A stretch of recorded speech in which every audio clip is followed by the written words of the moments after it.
Mr. Harris liked trains. He was afraid of aeroplanes and didn't like buses. But trains, they were big and noisy and exciting. When he was a boy of 10, he liked trains. Now he was a man of 50, and he still liked trains. So he was a happy man on the night of the 14th of September. He was on the night train from Helsinki to Oulu in Finland, and he had 10 hours in front of him. I've got a book and my newspaper, he thought, and there's a good restaurant on the train. And then I've got 2 weeks' holiday with my Finnish friends in Oulu. There weren't many people on the train, and nobody came into Mr. Harris's carriage. He was happy about that. Most people on the train slept through the night, but Mr. Harris liked to look out of the window and to read and think. After dinner in the restaurant, Mr. Harris came back to his carriage and sat in his seat next to the window. For an hour or two he watched the trees and lakes of Finland out of the window. Then it began to get dark, so he opened his book and began to read. At midnight the train stopped at the small station of Ottawa. Mr. Harris looked out of the window, but he saw nobody. The train moved away from the station into the black night again. Then the door of Mr. Harris's carriage opened, and 2 people came in, a young man and a young woman. The young woman was angry. She closed the door and shouted at the man, "Carl, you can't do this to me!"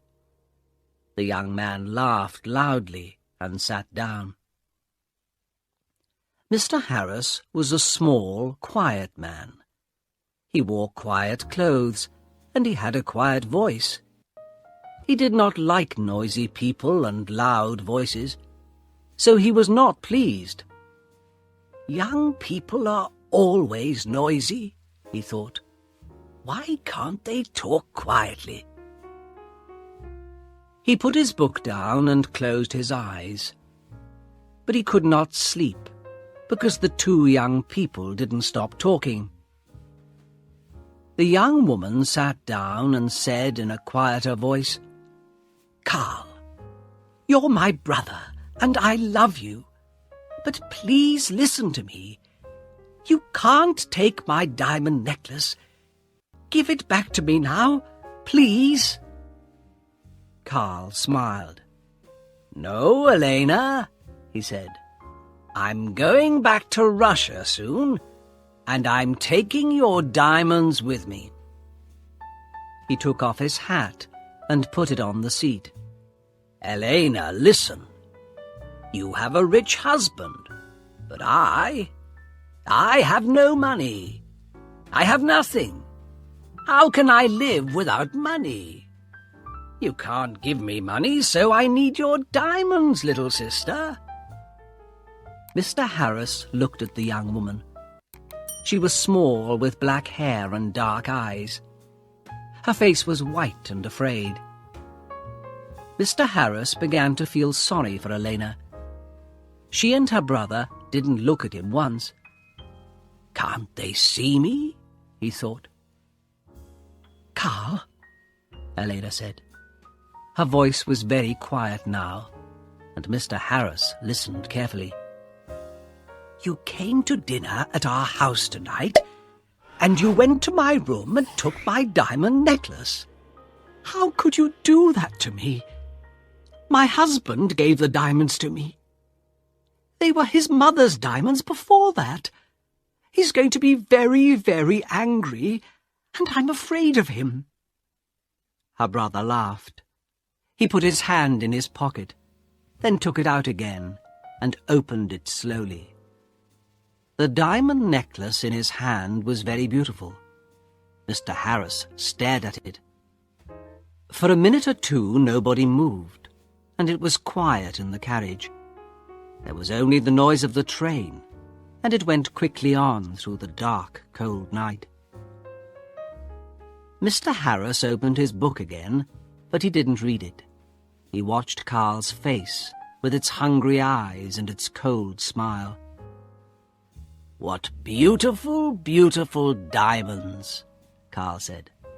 "I can get a lot of money for these." "Give them back to me, Carl," Elena whispered. "My husband's going to kill me. You're my brother. Please help me.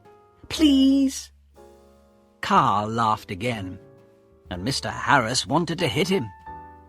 "Go home, little sister," Carl said. "I'm not going to give the diamonds back to you. Go home to your angry husband."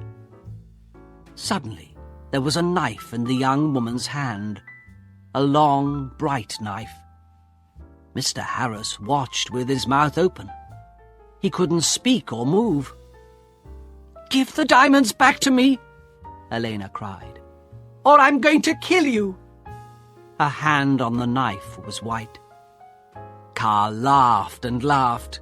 "What a sister," he said. "What a kind, sweet sister. No, they're my diamonds now. Put your knife away, little sister." But the knife in the white hand moved quickly, up, then down. There was a long, terrible cry, and Carl's body fell slowly onto the seat. The color of the seat began to change to red, and the diamond necklace fell from Carl's hand onto the floor. Elena's face was white. "Oh, no," she whispered. "Carl, come back. Come back. I didn't want to kill you." But Carl didn't answer, and the red blood ran slowly over the floor. Elena put her head in her hands, and again in the carriage there was a long, terrible cry. Mr. Harris's face was white too. He opened his mouth, but he couldn't speak. He stood up and carefully moved to the door. The young woman was quiet now. She didn't move or look up at Mr. Harris. In the corridor, Mr. Harris ran. The guard was at the back of the train, and Mr. Harris got there in half a minute. "Quickly," Mr. Harris said. "Come quickly. An accident. A young woman. Oh, dear. Her brother he's dead." The guard ran with Mr. Harris back to the carriage. Mr. Harris opened the door, and they went inside. There was no dead body of a young man. There was no young woman. No blood. No knife. No diamond necklace. Only Mr. Harris's bags and his hat and coat.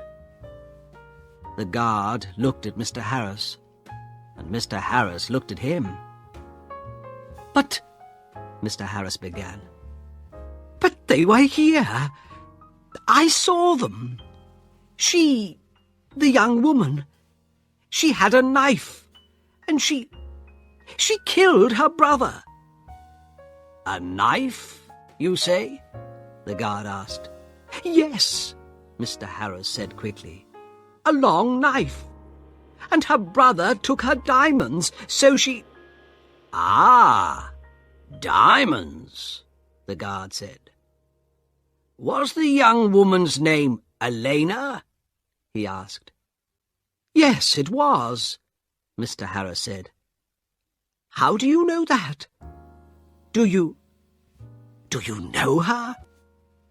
"Yes and no," the guard said slowly. He thought for a minute, then looked at Mr. Harris. "Elena di Saronelli," he said. "She had dark eyes and black hair. Very beautiful. She was half Italian, half Finnish. Her brother was a half-brother. They had the same father, but his mother was Russian, I think." "Was? Had? Mr. Harris stared at the guard. But she, Elena, she's alive. And where is she? Oh, no, said the guard. Elena di Saronelli died about 80 years ago. After she killed her brother with a knife, she jumped off the train and died at once. It was near here, I think. He looked out of the window into the night. Mr. Harris's face was very white again. 80 years ago? He whispered. What are you saying? Was she and her brother? But I saw them. Yes, that's right, the guard said. You saw them, but they're not alive. They're ghosts. They often come on the night train at this time in September. I never see them, but somebody saw them last year. A man and his wife. They were very unhappy about it. But what can I do? I can't stop Elena and Carl coming on the train. The guard looked at Mr. Harris's white face. You need a drink, he said. Come and have a vodka with me. Mr. Harris didn't usually drink vodka, but he felt afraid. When he closed his eyes, he could see again Elena's long knife and could hear her terrible cry.